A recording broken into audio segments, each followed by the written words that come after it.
নমস্কার বন্ধুরা, আমি সুমনা চলে এসেছি আমার রেসিপির ঝুলি থেকে একটা রেসিপি নিয়ে।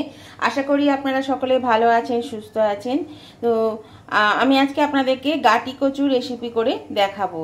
তো কি করব সেটা আপনাদেরকে দেখতে গেলে চলে আসতে হবে আমার ইউটিউব চ্যানেল কখনো সখনোতে। তাহলে চলে আসো, সেখানেই দেখে নেওয়া যাক আমি আজকে গাটি কচু দিয়ে কি রান্না করছি। এই দেখুন বন্ধুরা, আমি গাটি কচুকে এইরকম ভাবে আলু ভাজার মতো ঝুড়ি ঝুড়ি করে কেটে নিয়েছি। কেটে খুব ভালো করে একটু ধুয়ে নিয়েছি। তো এই গাটি কচুটা আমি একটু সেদ্ধ করব। তার জন্য দেখুন এখানে আমি একটা প্যানে জল বসিয়ে দিয়েছি। জলটাও ফুটতে শুরু করেছে।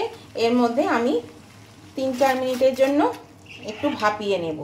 এখানে লবণ দেওয়ার দরকার নেই, শুধু এমনি ভাপালেই হয়ে যাবে। জাস্ট একটু ফুটে উঠলে কিন্তু মানে নামিয়ে দিতে হবে, কারণ এটা বেশি গলে গেলে তখন কিন্তু সেটা রান্না করা যাবে না, ভালো হবে না। তাহলে চলুন আমি আগে এটা ভাপিয়ে জলটা ঝরিয়ে নিই। এই দেখুন বন্ধুরা, এটা বেশ ভালো ফুটতে শুরু করেছে আর কিন্তু এটা সেদ্ধও হয়ে এসছে প্রায়, মানে বললাম না তাড়াতাড়ি সেদ্ধ হয়ে যাবে। তো এটা এবার আমি নামিয়ে নেব। দেখুন এটা আমি দেখাচ্ছি আপনাদেরকে, গরম। এই দেখুন এটা এর বেশি আর সিদ্ধ করব না, মোটামুটি 60% সিদ্ধ হয়ে গেছে। তো চলুন এটা আমি নামিয়ে নিচ্ছি। এবার গ্যাসটা অফ করে দিলাম, এবার নামিয়ে জলটা ঝরিয়ে নিই। এই দেখুন বন্ধুরা, কচুটার আমি জল ঝরিয়ে নিয়েছি। আর এখানে আমি একটু পেঁয়াজকে কুচি করে নিয়েছি লম্বা লম্বা করে, আর এইরকম একটু মোটা মোটা করে নিয়েছি। এটা কিন্তু খুব ঝিরি করে করতে হবে না, এটা একটু মোটা করে করতে হবে। সেজন্য ওই ছোট সাইজের 3টে পেঁয়াজকে আমি একটু মোটা মোটা করে কুচি করে নিয়েছি। তো দেখুন এখানে প্যানে আমি তেলও বসিয়ে দিয়েছি, তেলটা গরম হয়ে এসছে। তেলের মধ্যে আমি এখানে 2টো শুকনো লঙ্কা 4 টুকরো করে দিয়ে দিলাম। আর দিয়ে দিচ্ছি এই যে পেঁয়াজটা কুচি করে রেখেছি, পেঁয়াজটাকে আমি প্রথমে একটু বাদামি করে ভাজা করে নেব, বাদামি করে ভেজে নেব। তাহলে চলুন বাদামি করে একটু ভেজে নিই, তারপর আমি আবার আসছি। আর আঁচটা কিন্তু আমি কমিয়ে দিচ্ছি। এরকম বন্ধুরা, পেঁয়াজটা বেশ বাদামি করে ভাজা হয়ে গেছে। এবার আমি এর মধ্যে দিয়ে দেব কালো জিরে। কালো জিরেটা দিয়ে আমি একটু ভেজে নেব। এখানে আমি 1 টেবিল স্পুন কালো জিরে নিয়েছি। এটা কালো জিরেটা দিয়ে ভেজে নিচ্ছি। দেখুন এটা ভাজা হয়ে গেছে। এবার আমি দিয়ে দিচ্ছি এই যে সিদ্ধ করে রাখা কচু। আজকে আমি আপনাদেরকে করে দেখাচ্ছি কচু ভাজা, কালো জিরে দিয়ে কচু ভাজা। এটা খেতে কিন্তু খুবই ভালো লাগে। কচু দিয়ে আপনারা অনেক কিছুই রান্না করে থাকেন, তবে এইরকমভাবে যদি কালো জিরে দিয়ে কচু ভাজা না করে থাকেন তাহলে অবশ্যই কিন্তু করে খান। দিয়ে দিলাম 4টে কাঁচা লঙ্কা, পরিমাণ মতো নুন, দিয়ে দিচ্ছি সামান্য একটু হলুদ। এবার আমি এটা দিয়ে ভালো করে নেড়ে চেড়ে নেব। এইরকম করে আমরা যেমন আলু ভাজি ঠিক সেইভাবে কচুটা কিন্তু এইভাবে ভেজে যদি খাওয়া যায় খেতে কিন্তু দারুণ লাগে, বেশ ভালো লাগে। তো নতুন বন্ধু যারা এখনও আমার চ্যানেলটা সাবস্ক্রাইব করেননি অথচ আমার রেগুলার আমার ভিডিওগুলো আপনারা দেখেন, তাদের কাছে আমার অনুরোধ অবশ্যই কিন্তু আমার চ্যানেলটাকে সাবস্ক্রাইব করে আমার পাশে থাকবেন, আর পাশে থাকা বেলটা অবশ্যই ক্লিক করে দেবেন। তাহলে আমি যখনই আমার নতুন নতুন ভিডিও আপলোড করবো সাথে সাথে নোটিফিকেশন আপনাদের মোবাইলে পৌঁছে যাবে, আর সবার আগে আপনারা আমার ভিডিও দেখতে পাবেন। আর আমার উভয় বন্ধুদেরকেই আমার ভিডিও দেখার জন্য অনেক অনেক শুভেচ্ছা ও ভালোবাসা। পুরনো বন্ধু যারা রেগুলার আমার ভিডিও দেখেন তাদেরকে আমার অনেক অনেক ভালোবাসা।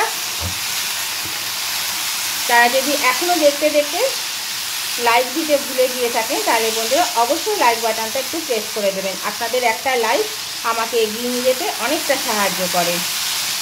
আর কোনো অংশে যদি আজকের এই রেসিপিটা আপনাদের ভালো লেগে থাকে তাহলে অবশ্যই কিন্তু আপনাদের বন্ধু বান্ধব আত্মীয় স্বজন সকলেই যাতে পেয়ে যায় তার জন্যে প্রচুর পরিমাণে শেয়ার করে দিন। আর কেমন লাগলো এই একদম সিম্পল একটা রান্না, এটা যদি আপনাদের পছন্দ হয়ে থাকে, ভালো লেগে থাকে, তাহলে কিন্তু কমেন্ট করতে ভুলবেন না। অবশ্যই কমেন্ট করে জানাবেন। আপনাদের একটা কমেন্ট আমাকে পরবর্তী রেসিপি বানাতে অনেকটা উৎসাহিত করে। তাহলে উভয় বন্ধুদের কাছেই আমার অনুরোধ অবশ্যই লাইক শেয়ার কমেন্ট করে দেবেন। আর এরকম হালকা হালকা খুব সিম্পল ঘরে থাকা উপকরণ দিয়ে রেসিপি পেতে গেলে আমার চ্যানেলটাকে ফলো করুন, আমার চ্যানেলটা সাবস্ক্রাইব করে আমার পাশে থাকুন। আর পাশে থাকা বেলটা অবশ্যই ক্লিক করে দিন।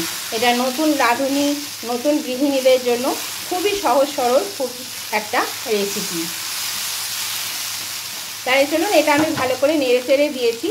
এবার আমি এটা ঢাকা দিয়ে দিচ্ছি কচুটা আরেকটু সিদ্ধ হওয়া অবধি। আঁচটা কিন্তু আমি কমিয়ে দিলাম। এই দেখুন বন্ধুরা, আমি ফিরে এলাম।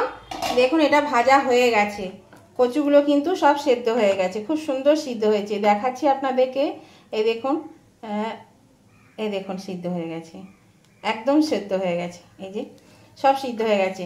তো এটা আমি এবার নামিয়ে নিচ্ছি, সার্ভিসিং ডিশে নামিয়ে নেব। তাহলে চলুন বন্ধুরা, আমি এটা আগে নামিয়ে নিই। এই দেখুন বন্ধুরা, আমি নামিয়ে নিয়েছি। আর এটা কিন্তু খুবই ভালো লাগে খেতে, কচু তো অনেকেই খান, তো এইভাবে একবার করে খেয়ে দেখবেন, দেখবেন খুব ভালো লাগবে। আর দেখলেন তো কত সহজে কত তাড়াতাড়ি এই রেসিপিটা হয়ে গেল। যাদের তাড়াহুড়ো থাকে, খুব অফিসে চাকরি করেন গৃহিণীরা, তাদের খেতে এটা খুবই সুবিধা, খুব তাড়াতাড়ি এটা হয়ে যাবে। আর খেতেও কিন্তু খুব সুস্বাদু হয়, গরম গরম ভাতের সঙ্গে খেতে দুর্দান্ত লাগবে। তো আজকের রেসিপিটা আপনাদের ভালো লেগে থাকলে উভয় বন্ধুদেরকেই আমার রিকোয়েস্ট, অবশ্যই কিন্তু লাইক শেয়ার কমেন্ট করে দেবেন। আর নতুন বন্ধু যারা আসছেন তারা কিন্তু আমার চ্যানেলে ভালোবেসে আসবেন। আপনারা সাবস্ক্রাইব করছেন তারপরে কেটে দিচ্ছেন, এটা কিন্তু করবেন না। যদি ভালো লেগে থাকে সত্যিকারে, তবেই আপনারা এসে আমার পাশে থাকুন। আর পাশে থাকা বেলটা অবশ্যই ক্লিক করে দেবেন, তাহলে আমি নতুন নতুন ভিডিও আপলোড করার সাথে সাথে আপনাদের মোবাইলে নোটিফিকেশন পৌঁছে যাবে। আর যদি ভালো না লাগে তাহলে কিন্তু আপনারা আসবেন, এসেই আবার চলে যাবেন, এটা কিন্তু কখনোই করবেন না। প্লিজ আপনাদের কাছে আমার এটা অনুরোধ, নতুন বন্ধুদের কাছে। তো আজকের ভিডিওটা আপনাদের ভালো লেগে থাকলে অবশ্যই লাইক শেয়ার কমেন্ট করতে ভুলবেন না। আবার নতুন ধরনের ভিডিও নিয়ে চলে আসবো। ততদিন আপনারা ভালো থাকুন, সুস্থ থাকুন। Tata, bye bye.